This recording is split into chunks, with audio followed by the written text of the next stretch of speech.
per dt. dc-nya ini nih ya, diturunkan dari dx per dt. dx per dt apa? X adalah jaraknya, ya, kecepatan ya. Ini adalah rumus kecepatan yang ini.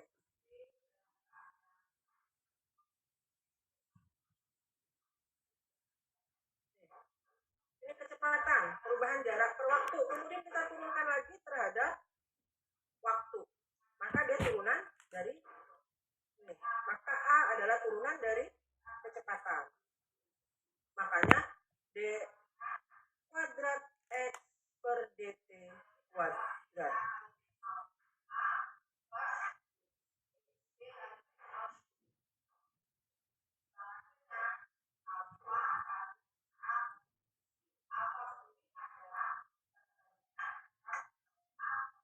Oke, ini gayanya ya, dari gaya. Nah, ini ada berkaitan dengan waktunya, ya, perubahan terhadap waktu.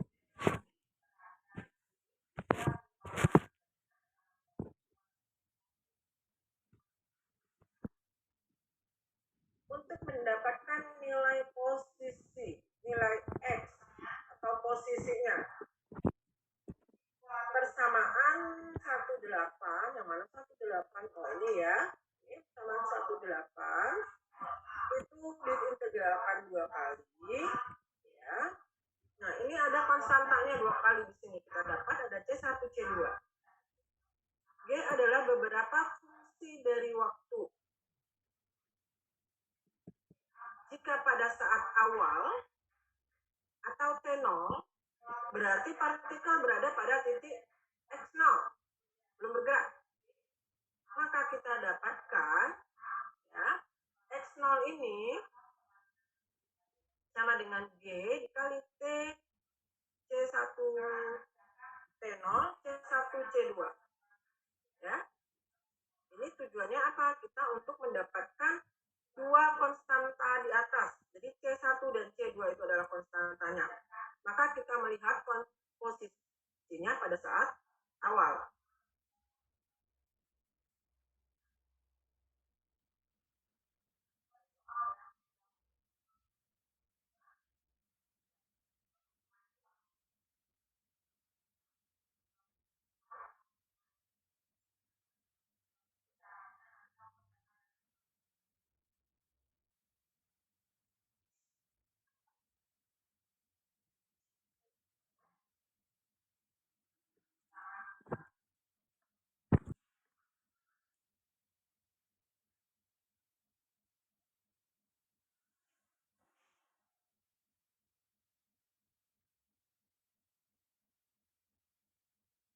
Ini adalah rumus dari kecepatan dx per dt sama dengan P kecepatan sama dengan D per dt dikali fungsinya tadi, ya, G dikali T,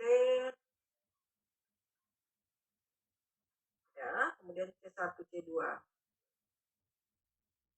Pada waktu T0 kecepatannya adalah V0, maka didapatkan rumusnya ini, ya.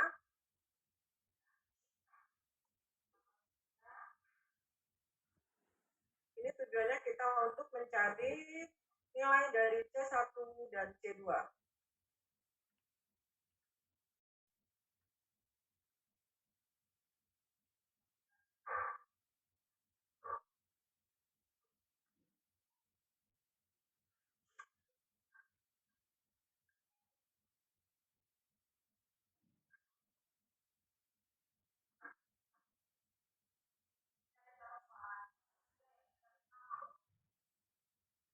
Dari persamaan 18 sampai 111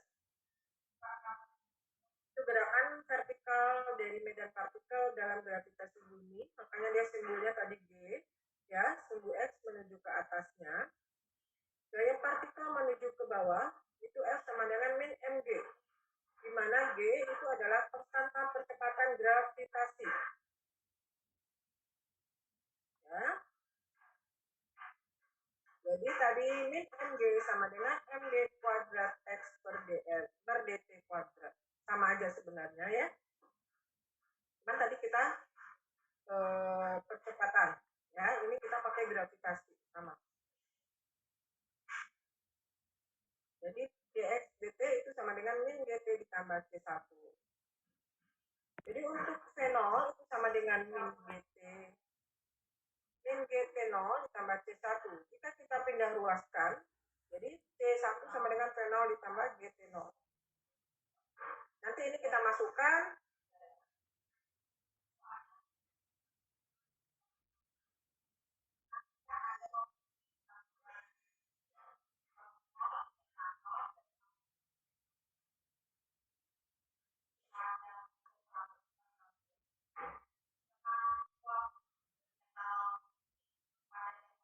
Ini ya. Oke, sehingga kita peroleh, ini kita turunkan ya, integralkan semuanya. Jadi X sama dengan X0 ini ya, GT0 di sini, ini disatukan jadi seperti ini.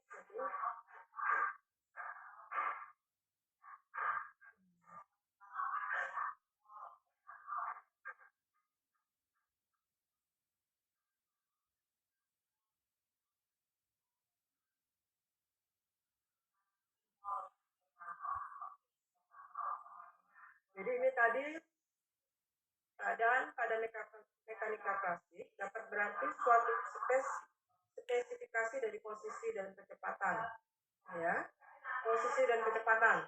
Melihat setiap partikel dalam sistem,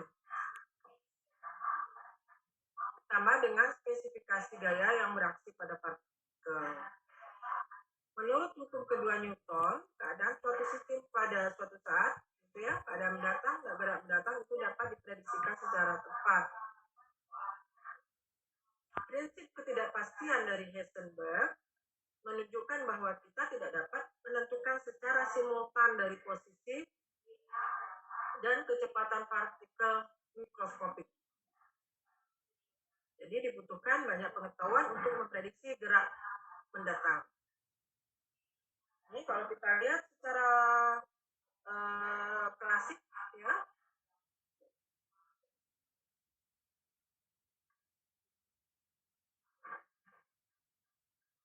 Jadi total energi itu adalah energi kinetik ditambah energi potensial.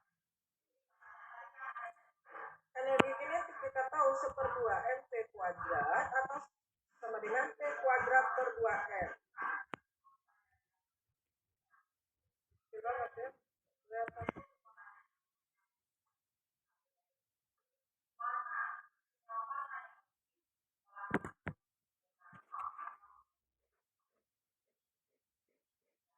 Jadi untuk potensialnya, energi potensialnya P sama dengan mgx, ya, massa gravitasi dikali perpindahannya. Biasanya kita pakai mgh, ya, H ketinggian biasanya.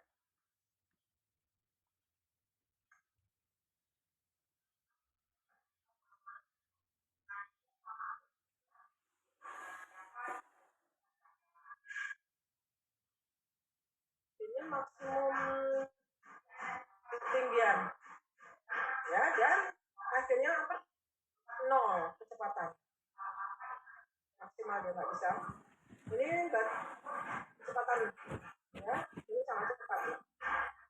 Di sini itu bisa 0 kecepatannya. Ini 0 start, awalnya 0, di sini juga nanti dia awalnya. Jadi ini secara klasik. Ini adalah fungsi gelombang. Di awal saya sudah jelaskan kita akan banyak bicara tentang fungsi gelombang, atau ini adalah fungsi besar. Kalau yang kecil kemarin, nah ada garis atas bawah. Apa itu fungsi gelombang di sini? Menjelaskan suatu keadaan sistem pada mekanika kuantum. Kita akan mempostulatkan keberadaan fungsi koordinat yang disebut sebagai fungsi gelombang. Jadi fungsi gelombang gelombang di sini adalah kita akan memperkirakan ya fungsi koordinat atau fungsi keadaan. Pada umumnya itu dinyatakan sebagai fungsi dari waktu.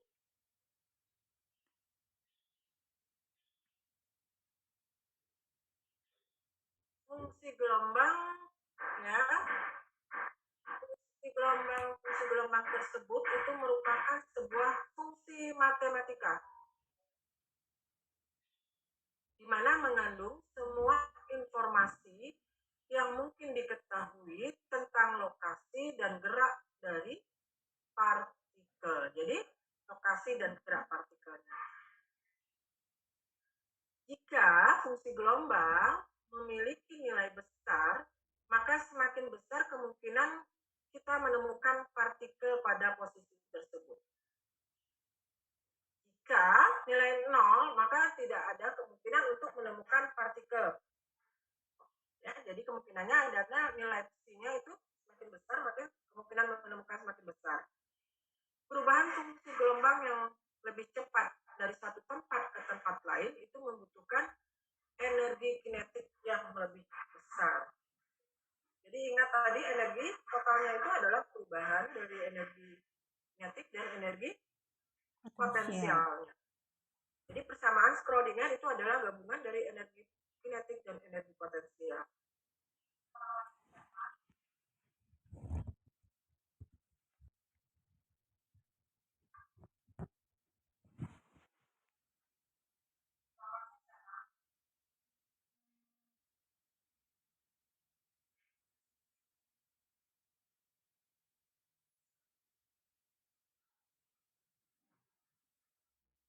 Ini kita lihat persamaan Schrödinger bergantung waktu.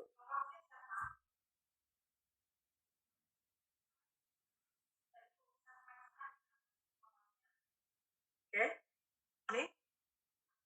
ini adalah energi total. Ini ada energi kinetik dan ini energi potensial. Ya. Jadi ini makanya saya katakan bahwa energi itu gabungan dari energi kinetik dan energi potensial. Ini adalah persamaan Schrödinger-nya. Ya. Di sini kita melibatkan fungsi gelombang. Ini bisa kita ganti hanya H bar ini. Ya, kabarnya bisa diganti. I adalah imajiner, notasi dari fisika. Ya, imajiner itu sama dengan apa? Itu imajiner bisa setara dengan akar dari min 1.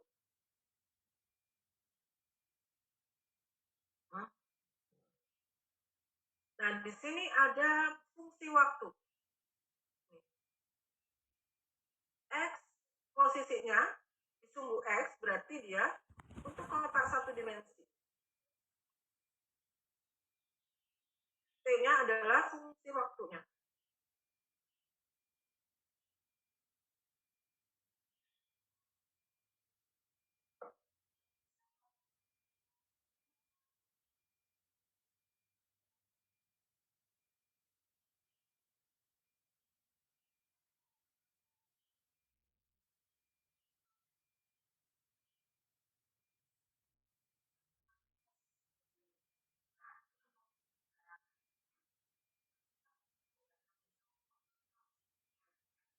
Oke, untuk persamaan Schrödinger tergantung waktu itu mengandung turunan awal dari persamaan gelombang yang sangat bergantung pada waktu dan memungkinkan kita untuk menghitung fungsi gelombang atau keadaan mendatang.